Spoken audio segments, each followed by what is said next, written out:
The trade is one of the most prolific ways to change the entire makeup of an NHL franchise. Whether that's on the ice or in the culture, a trade can completely alter a team's trajectory. Sometimes it's a surprise move that brings a much-needed star player to a franchise that is desperate for one. Other times it's selling high on a player and recouping a draft pick that turns into a future star. Today we dive into the best piece acquired by every team. This is the best trade of all time for all 32 NHL teams. Today's video is sponsored by Surfshark VPN. More on them later. The Anaheim Ducks. The Anaheim Mighty Ducks sent Chad Kilger, Oleg Tverdovsky, and a third-round draft pick to the Winnipeg Jets, soon-to-be Phoenix Coyotes, in exchange for Teemu Selanne, the rights to Mark Chouinard, and a fourth-round pick. He couldn't have known it at the time, but former Ducks general manager Jack Ferreira made one of the most franchise-altering acquisitions in NHL history. Selanne went on to become one of, if not the greatest player to ever wear a Ducks jersey. The Finnish Flash remains the team's all-time leader in goals and helped the team capture the Stanley Cup in 2007. On the Phoenix side of things, Chad Kilger never materialized into a valuable player at the professional level. Oleg Tverdovsky developed into a solid defensive defenseman and ironically ended up back in Anaheim for his best years, and their third-round pick was a bust that never saw NHL ice in Per Anton Lundstrom. While Chouinard didn't see NHL action with Anaheim until 2000, and the fourth-rounder was eventually sent to the Toronto Maple Leafs,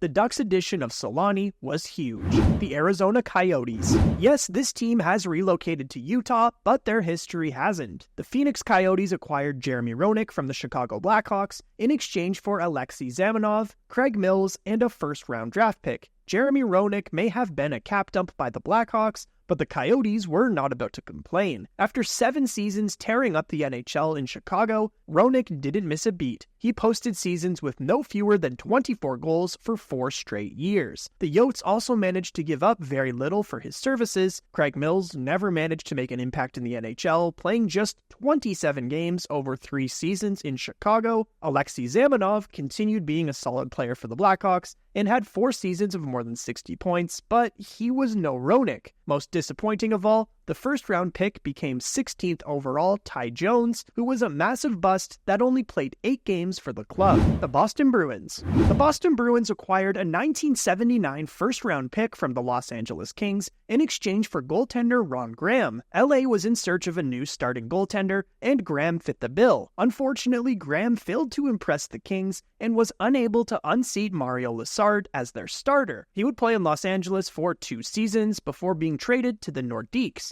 Little did LA know, the draft pick sent to Boston would become legendary defenseman Ray Bourque. Bourque quickly established himself as one of the best defensemen in the league, setting an NHL record for rookie defenseman scoring with 65 points en route to winning the Calder Trophy. He would win 5 Norris trophies and serve as the longtime Bruins captain. Bourque was a true two-way defenseman who excelled offensively while not sacrificing his defensive responsibilities. He now holds Boston's franchise records in games played, assists, and points. The Buffalo Sabres. The Buffalo Sabres acquired Dominik Hasek from the Chicago Blackhawks for Stefan Bogard and a 4th-round draft pick. This is one of the most lopsided blockbuster deals in NHL history, but at the time, no one knew. With Ed Belfour locked in as the Blackhawks' starting goalie, they had no use for Dominik Hasek, who had just 25 games of NHL experience. Little did they know, he would go on to be one of, if not the single most dominant goaltenders of all time. Hasek spent nearly a decade single-handedly carrying the Sabres to the playoffs, winning 2 Harts and 6 Vezina trophies. As for the Blackhawks side of the trade, Bogard was dealt again just 3 days later. This 4th-round pick turned into Eric Days, who had a solid career playing 600 games and coming just short of 400 points. Today's video is sponsored by Surfshark VPN. Whenever you connect to a public Wi-Fi network, you're putting your private data at risk of being stolen. This sensitive information can include your passwords, photos, and other personal data. Like a goalie sliding across the crease and flashing the leather, Surfshark VPN is here to make the crucial save and keep all of your information away from the prying eyes of big companies or even cyber criminals. Access to many websites is limited depending on your physical location in the world. With NHL regional blackouts somehow still a thing in 2024, you're probably aware of that.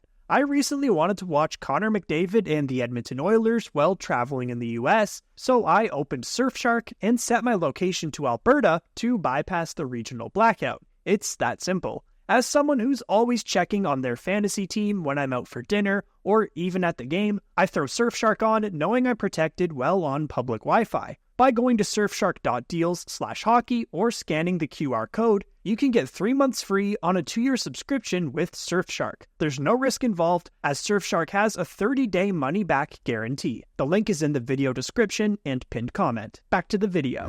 The Calgary Flames. The Calgary Flames received a young Jarome Iginla and Corey Millen from the Dallas Stars in exchange for Joe Nieuwendyk. Well, yes, Nieuwendyk did help Dallas win the Stanley Cup in 1999. This is one the Stars probably at least consider not doing, with the benefit of hindsight, of course. Back then, Iginla was a 19-year-old prospect with big-time potential, but Calgary ended up getting their greatest player in team history, as Iginla leads the franchise in games played, goals, and points. He carried Calgary for years and even brought them to the 2004 Stanley Cup Final, on top of winning an Art Ross and 2 Hart trophies. Corey Millen finished off his career in Calgary, and it was fine, but Iginla was spectacular. The Carolina Hurricanes. The Hurricanes acquired Rod Brind'amour in a deal that sent Keith Primeau to Philadelphia. That's right, the trade was 1-for-1. Both players would play significant roles in postseason glory for their respective teams, but only one lifted the Stanley Cup, and that was Rod the Bod. Brind'amour spent 9.5 years with the Hurricanes and was one of the league's best defensive forwards during that time, winning 2 Selke trophies and playing a big role on the team's 2006 Stanley Cup win. He is currently the head coach of the team and continued his legacy as a Hurricanes legend by leading them on multiple deep playoff runs. The Chicago Blackhawks. The Blackhawks got one of the NHL's best goalies of all time, as well as another future Hall of Famer, for what basically amounted to some spare parts. After Detroit Red Wings general manager Jack Adams caught wind of Ted Lindsay's attempt to unionize his team, Detroit's GM traded the All-Star and goaltender Glenn Hall to the Blackhawks. The return was John Wilson, Forbes Kennedy, William Preston, and Hank Bassin. 3 years later, and the Chicago Blackhawks would be hoisting the Stanley Cup on Detroit's ice after beating them in the 1961 Cup Final. Even though Ted Lindsay's best days were behind him, he actually retired before the Cup win in '61. Glenn Hall spent 10 years with the Blackhawks, was the starter when they lifted the Cup, and also won 2 Vezina trophies. The Colorado Avalanche. This goes back to the team's days as the Quebec Nordiques, but it helped them build the foundation for a 2-time Stanley Cup winning team in Colorado. With the newly drafted Eric Lindros unwilling to play for Quebec, they sent him to the Philadelphia Flyers for an absolute haul that included Steve Duchesne, Peter Forsberg, Ron Hextall, Kerry Huffman, Mike Ritchie, Chris Simon, 2 first-round picks, and $15 million in cash. One of those picks was used to select goalie Jocelyn Thibault, who was one of the key pieces sent to the Montreal Canadiens in exchange for Patrick Waugh. After later acquiring Dave Andreychuk and Ray Bourque from the Bruins, the Avs were ready to win, and they did just that, capturing the Stanley Cup in 1996 during their first season in the Rocky Mountains, essentially because of the Lindros trade tree. Winning it again 5 years later can also be attributed to it. The Columbus Blue Jackets. In need of a goalie in the summer of 2012, the Blue Jackets sent a couple of draft picks to the Philadelphia Flyers in exchange for Sergei Bobrovsky, a promising but ultimately unproven goalie. It did not take long for him to make an impact in Columbus. During his Blue Jackets tenure, he won 2 Vezina trophies and was consistently one of the league's top goaltenders. The Dallas Stars. Yes, the Joe Nieuwendyk for Jarome Iginla trade is so good that it appears twice on this list, as it is a rare instance in which everybody got exactly what they wanted and needed. The Flames acquired a young superstar in Iginla to build their team around for years. The Stars got Nieuwendyk, who was a key piece of a team that went to back-to-back Stanley Cup finals, winning one of them. Nieuwendyk was even the Conn Smythe winner for that 1999 Stanley Cup winning team. It might be one of the most productive and mutually beneficial trades in NHL history. The Detroit Red Wings. There are so many great Red Wings trades, but there's one that's too funny not to mention. In 1993, the Detroit Red Wings acquired Chris Draper from the Winnipeg Jets for a crisp $1 bill. Draper was really good for the Red Wings for a really long time, 17 seasons in fact. He was a part of the Red Wings' 4 Stanley Cup championships from 1997 to 2008. He didn't score a lot of points, but was a perfect bottom six forward that would kill penalties, win faceoffs, block shots, and get into passing lanes. The Edmonton Oilers. During the 1993 season, the Edmonton Oilers dynasty that had won numerous Stanley Cups had gone away, and the team was trading off the remaining pieces of its championship runs, including Esa Tikkanen, who went to the New York Rangers for Doug White. Tikkanen was still a solid player and helped the Rangers win a Stanley Cup in 1994, but White went on to become the Oilers' best player for the next 7 years. The Florida Panthers. When Matthew Tkachuk told the Calgary Flames that he wouldn't sign an extension with the club, the Panthers pounced to secure the polarizing power forward. In exchange for Tkachuk and a 2025 fourth-round pick, the Panthers sent the Flames Jonathan Huberdeau, Mackenzie Weegar, Cole Schwindt, and a 2025 first-round pick. Huberdeau was notably coming off of a 115-point season, while Weegar had set career highs in his own right. With Calgary locking both players up, many thought they had actually fleeced the Panthers. But that's not how things have turned out. Huberdeau has been one of the most disappointing players in the league the past 2 seasons, his production sliced in half, while now making $10.5 million until 2031. Weegar has been fine for Calgary, but on the Florida side, Tkachuk has been nothing short of electric. Had the Panthers been able to beat the Golden Knights in last season's Stanley Cup final, he almost certainly would have won the Conn Smythe, as he recorded game-winning goal after game-winning goal, especially in the conference final against the Hurricanes. The Los Angeles Kings. This one isn't up for debate. It's easily the Wayne Gretzky trade. With the Edmonton Oilers ownership in desperate need of cash, they sold off the greatest player in NHL history. The LA Kings paid $15 million, Jimmy Carson, Martin Gelinas, and 3 first-round draft picks in exchange for Gretzky, as well as teammates Marty McSorley and Mike Krushelinski. The Gretzky trade helped put Southern California hockey on the map and turn the Kings into an immediate contender. Even though he wouldn't hoist the Stanley Cup with the team, Gretzky went on to play 7.5 years for the Kings, leading them to the 1992-93 Cup final.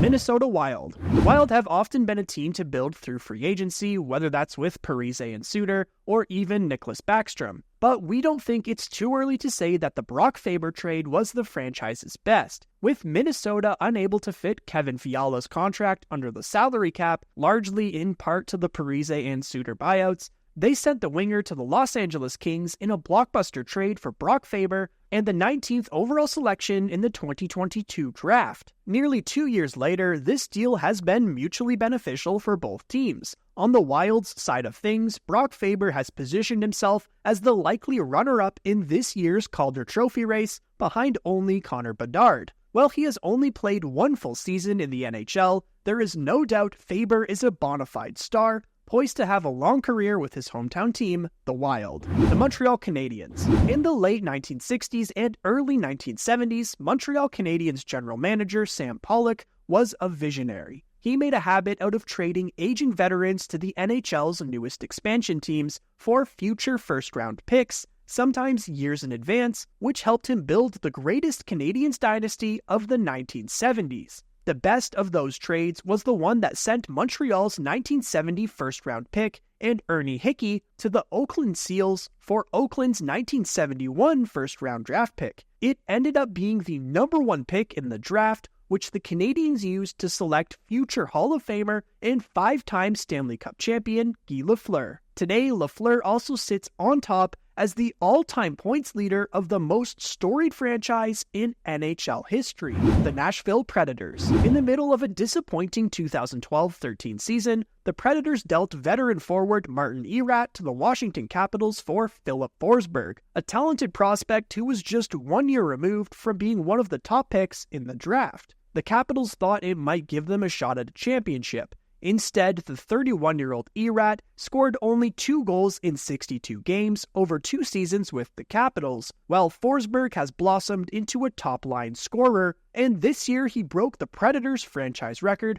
for most goals in a single season with 44. The New Jersey Devils. Just 1 game into the 1989 season, the New Jersey Devils traded defenseman Tom Curvers to the Toronto Maple Leafs for a first-round draft pick. the Maple Leafs would quickly learn that there is always some risk to trading a future draft pick that far in advance, as it ended up becoming the 3rd overall pick in 1991, which the Devils used to select defenseman Scott Niedermayer. Niedermayer went on to become one of the best players of his era and one of the cornerstone pieces of a Devils dynasty throughout the mid-1990s and early 2000s that won 3 Stanley Cups. The New York Islanders. Butch Goring had a long-term deal already signed with the Los Angeles Kings, but in a shocking move, the New York Islanders acquired him for Bill Harris and Dave Lewis. This proved to be the missing piece for New York, as Goring and the Islanders won the next 4 straight Stanley Cup championships, including a Conn Smythe winning performance for Goring during the 1981 playoffs. The Islanders dynasty might not have ever happened without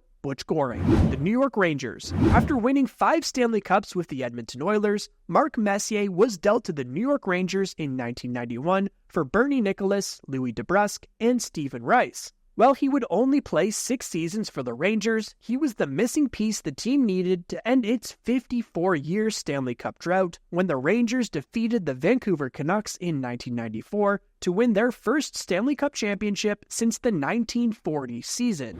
The Ottawa Senators. Alexei Yashin was the Senators' first true star player, but after a failed $1 million hospital donation, multiple disputes with upper management, holdouts to get a better deal, and being suspended for an entire season, the New York Islanders came calling. Before the 2001-02 season, the Sens sent Yashin to Long Island for a package of players and draft picks that would reshape the future of the franchise. In return for Yashin, they received defenseman Zdeno Chara, the number 2 overall pick in the draft, who would be used to pick Jason Spezza, and Bill Muckle. Chara blossomed into one of the league's best all-around defenders, while Spezza became an elite center for more than a decade in Canada's capital. The Philadelphia Flyers. The Flyers traded Bernie Parent to the Toronto Maple Leafs in the middle of the 1970-71 season, and then 2 years later got him back. It's that second trade that makes the cut, as the Flyers' best all-time trade, because the team reacquired the franchise goalie who backstopped them to back-to-back Stanley Cups in 1974 and 1975. He is the best goalie in franchise history, and the Flyers have been trying to find another ever since. The Pittsburgh Penguins. Going into the 2003 NHL draft, the Penguins knew exactly what they wanted: a goaltender. They knew Marc-Andre Fleury was at the top of the draft, and the Florida Panthers, who owned this pick, already had an elite tendy in Roberto Luongo. The Penguins sent the Panthers their first-round pick, a second-round pick, and Mikael Samuelsson for Florida's first and third rounders. After selecting Fleury, the next 2 drafts would see the Penguins land Malkin and Crosby. Fleury's impact in Pittsburgh is undeniable, as he never saw his save percentage below .905, helping the Penguins to win 3 Stanley Cups. The San Jose Sharks. In the middle of the 05-06 season, Joe Thornton was being run out of Boston even though he was one of the best young players in the league and just entering the prime of his career. The Sharks smelled blood in the water and pounced, sending Brad Stewart, Wayne Primo, and Marco Sturm to the Bruins for the Superstar Center. Thornton ended up winning the MVP award and scoring title that season, turned Jonathan Cheechoo into a 50-goal scorer, and began what would be a decade-and-a-half run as the face of the Sharks franchise. It was a steal of a trade that gave the Sharks one of the best two-way centers of his era and one of the NHL's all-time best playmakers, the Seattle Kraken. The bar is pretty low for the NHL's youngest franchise, as they haven't really made a blockbuster deal as of yet. In the summer of 2022, the Seattle Kraken acquired forward Oliver Bjorkstrand from the Columbus Blue Jackets in exchange for a 3rd and a 4th-round pick. He put up 45 and 59 points in his first 2 seasons in Seattle and represented the team at this season's All-Star Game, even though he didn't seem too excited about it. The St. Louis Blues. In one of the most lopsided trades in NHL history, the Calgary Flames sent Brett Hull, at the time a promising 23-year-old young NHLer, to the St. Louis Blues for Rick Wamsley and Rob Ramage. Hull went on to become one of the most dominant goal scorers of all time, while Wamsley and Ramage had brief and entirely forgettable tenures with the Flames. The Tampa Bay Lightning. During the 1998 season, the Tampa Bay Lightning sent Brian Marchment and David Shaw to the San Jose Sharks for Andrei Nazarov and the right to swap first-round picks in the 1998 draft if the Sharks won the draft lottery. They did, and the Lightning took advantage of their opportunity to swap picks, moving from second to first overall. It was there that they selected Vincent Lecavalier and ended up with their first superstar. Vinny Lecavalier had a fantastic career with the Lightning and was the centerpiece of their 2004 Stanley Cup winning team, the Toronto Maple Leafs. The Toronto Maple Leafs sent one of their fan favorites in Wendell Clark, along with a massive package to the Quebec Nordiques, to get back a massive package that included Matt Sundin. He became the face of the Maple Leafs in the 90s and early 2000s, going on to play 13 years in Toronto, scoring more than a point per game over 981 games. This was such a good trade for the Maple Leafs, just looking at getting their future captain alone, the Vancouver Canucks. Prior to the 1999 draft, then Canucks general manager Brian Burke had to make a series of trades to secure the number 2 and 3 overall picks in the draft, sending away Brian McCabe and several draft picks to put the team in a position to select Henrik and Daniel Sedin. The Sedin brothers went on to be Hall of Fame talents and the 2 best players in franchise history, leading the team to 2 President's Trophies and a Stanley Cup final appearance. The Vegas Golden Knights. At the 2019 trade deadline, the Ottawa Senators were looking to make a last-minute deal to sell off Mark Stone. Simply put, their penny-pinching owner in Eugene Melnyk didn't want to pay the player, who should have been their next captain, what he was worth. In what at the time Senators GM Pierre Dorion called his proudest day as general manager, he sent Mark Stone and Tobias Lindberg to Vegas for Eric Brandstrom, Oscar Lindberg, and a second-round draft pick. Well, the trade hasn't worked much for Ottawa, with Brandstrom not living up to the hype. Stone has made an incredible impact with Vegas, captaining them to the Stanley Cup. The Washington Capitals. Trading first-round picks is risky business, but the Philadelphia Flyers were in desperate need of a shutdown defenseman and sent a 2008 first-round pick to Washington for Steve Eminger and a third-rounder. Little did they know, the Capitals used that pick to select John Carlson. During the Capitals' run to the 2018 Stanley Cup, Carlson scored 20 points. His 4 power play goals made that unit such a threat beyond Alex Ovechkin. The Winnipeg Jets.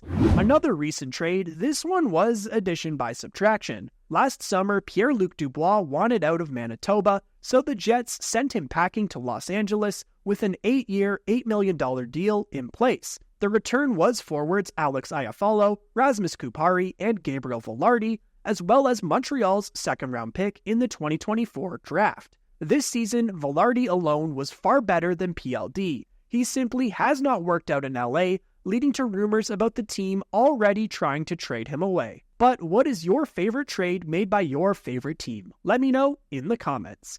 Thanks once again to Surfshark VPN for sponsoring this video. Make sure to click their link in the description. Thanks for watching this video. Don't forget to click like if you enjoyed it, and make sure to subscribe for more NHL content. We'll see you in the next video.